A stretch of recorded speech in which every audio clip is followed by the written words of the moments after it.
देखिए, जो CAG report है, ये शराब घोटाले की अभी कैग रिपोर्ट आई है। इसमें आज की डिस्कशन बहुत अहमियत रखती है, क्योंकि बार बार ये कहा जाता था कि घोटाला तो हुआ ही नहीं है। अब तो कैग ने भी अपनी रिपोर्ट में बता दिया कि किस तरह से शराब आवंटन का काम किया गया, लाइसेंस दिए गए, उन धारकों को दिए गए जिनको मिल नहीं सकते थे, क्योंकि केजरीवाल जी के दोस्त थे इसलिए दिए गए। 111 लोग होलसेल का काम करते थे, उसकी जगह पे केवल 3 लोगों को काम दिया गया, 71%। ये सारी बातें जो है अब सामने आएंगी और दूध का दूध, पानी का पानी होगा। सर, पंजाब से राज्यसभा से बात चल रही है, केजरीवाल जी राज्यसभा से सांसद बन जा सकते हैं। देखिए, पहले केजरीवाल जी ने बहुत कोशिश की कि किसी तरीके के मुख्यमंत्री बने। अब आज तक भी वो लगे हुए थे, मनीष सिसोदिया जी को भेजा गया, राघव चड्ढा को एमएलए को मनाने भेजा गया, कोई एमएलए तैयार नहीं हुआ। अब उन्होंने संजीव अरोड़ा को विधानसभा की बाई इलेक्शन लड़ा रहे हैं ताकि उसको विधानसभा जिता पाएं और वो खुद राज्यसभा में पंजाब से जा पाएं। लेकिन मैं बताता हूं, संजीव अरोड़ा भी नहीं जीतेगा और केजरीवाल जी का ये सपना भी चूर होगा। वो कतई पंजाब के लोग ना उनको बर्दाश्त करेंगे, ना पंजाब में राज्यसभा में जाने देंगे। एक बात में बड़ी इंपॉर्टेंट, ये सीबीएसई को लेके पंजाबी को जो दुष्प्रचार किया जा रहा है, जो 2 बोर्ड एग्जाम सिस्टम है एजुकेशन पॉलिसी का, उसमें पंजाबी भाषा एज इट इज है और उसका कोड 004 उसका कोड है। जानबूझकर आम आदमी पार्टी और अकाली दल लोगों को गुमराह कर रहा है, कह रहा है पंजाबी हटा दी गई। बता दिए कौन हटा सकता है पंजाबी को। और आज उन्होंने क्लैरिफाई कल भी किया सीबीएसई ने कि हमने केवल इंडिकेटिव 3-4 भाषाओं का नाम दिया था, बाकी सारी भाषाएं रीजनल भाषाएं उसमें एज इट इज है और पंजाबी जो है उसका कोड 004 है। डबल एग्जाम सिस्टम में पंजाबी एज इट इज लागू रहेगी। इसलिए आम आदमी पार्टी बच्चों के भविष्य के साथ इस तरह का खिलवाड़ करना बंद करे, उनका दुष्प्रचार करना बंद करे। देखिए, मैं तो इतना कहूंगा कि ये एक कॉन्स्टिट्यूशनल ऑब्लिगेशन है और ये मैंडेट था सरकार का कि उसको सदन में लाती, लेकिन वो नहीं लाए। बहुत दुख की बात है, उसको डिले किया, रोका गया और उसके पीछे की इंटेंशन यही थी कि लोगों तक सच ना पहुंचे।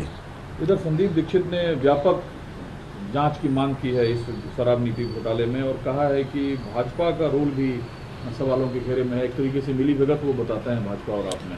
कांग्रेस की बौखलाहट में समझ सकता हूँ, सदन में एक भी सदस्य नहीं है उनका। और इधर आज Mohan Singh west deputy speaker मांग है कि ये पद विपक्ष को दिया जाए। इसके लिए उन्होंने कोई कदम नहीं उठाया। लेकिन सर, एक आखिरी सवाल है, अरविंद केजरीवाल को लेकर कहा जा रहा है कि वो राज्यसभा आ सकते हैं पंजाब के रास्ते, वो सत्ता के बिना नहीं रह सकते। अभी वो चुनाव आ रहे हैं। ये सब विषय आम आदमी पार्टी को देखना है, बाकी लोगों को देखना है। आम आदमी पार्टी की पूर्व सरकार की शराब नीति के कारण दिल्ली के खजाने में लगभग 2002 करोड़ रुपए के राजस्व का नुकसान हुआ।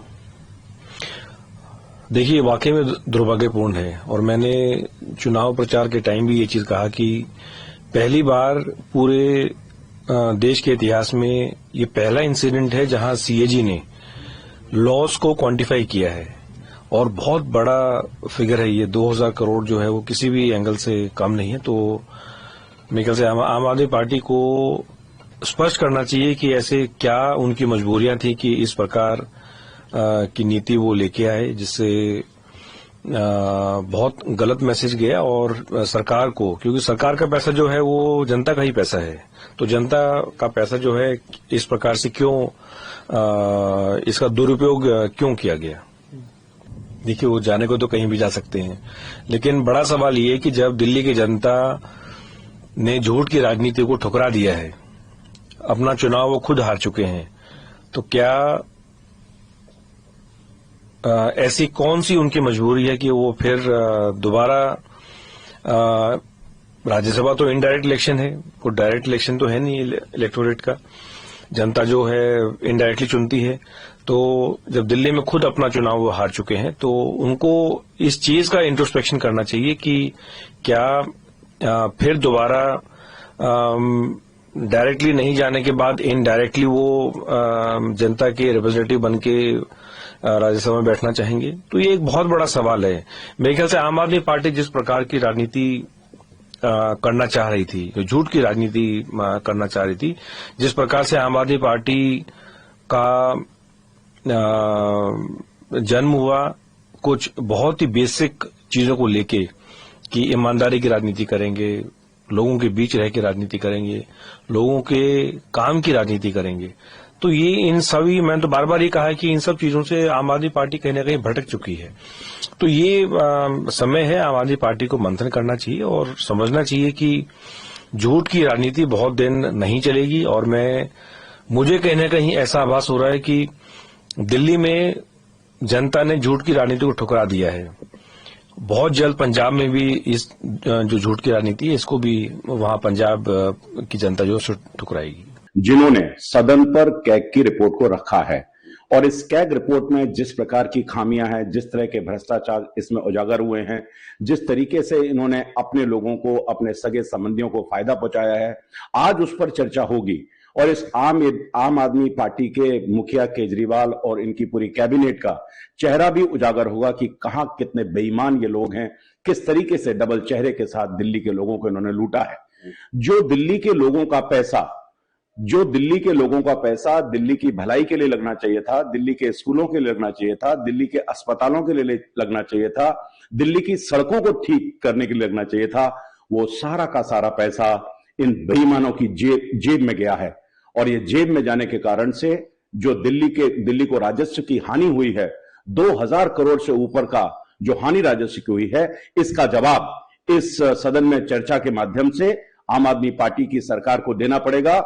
और इन सब के जेल जाने का रास्ता पूरी तरह से तैयार हो रहा है। कौन कौन शामिल होंगे सर इसमें? पूरी तरह से इस पार्टी के मुखिया, उस समय के मुख्यमंत्री अरविंद केजरीवाल, आतिशी जी, उप मुख्यमंत्री, इनके सांसद, इनके विधायक, सभी लोग इस भ्रष्टाचार में लिप्त हैं।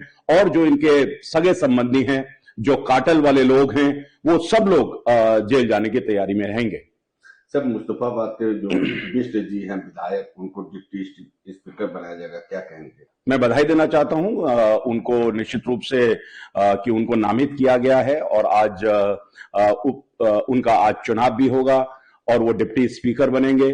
तो निश्चित रूप से एक और मजबूती सदन को मिलेगी। उनका जो अनुभव है, इतने वर्षों का लगातार उन्होंने कई टर्म चुनाव जीते हैं, तो उसका लाभ निश्चित रूप से सदन को मिलेगा। केजरीवाल राज्यसभा सांसद का तैयारी कर रहे हैं, क्या करेंगे? देखिए, केजरीवाल जी जैसी अखबारों में भी रिपोर्ट हमने देखी है और कांग्रेस के लोगों ने भी कहा था कि जिस तरह से वहां के जो राज्यसभा के सांसद हैं उनको उपचुनाव में खड़ा किया गया है, तो ये तय है कि ये आम आदमी पार्टी नहीं है। ये केवल सत्ता में हमेशा बने रहने के लिए लगातार उसके लिए कोशिश करते रहते हैं और वैसे ही उनका अपना इंटरनल मामला है। लेकिन ये बात सही है, 50% तो सही साबित हो ही रही है कि आने वाले समय में वो राज्यसभा का रास्ता भी अख्तियार कर सकते हैं, क्योंकि दिल्ली की जनता ने तो उनको रिजेक्ट कर दिया है।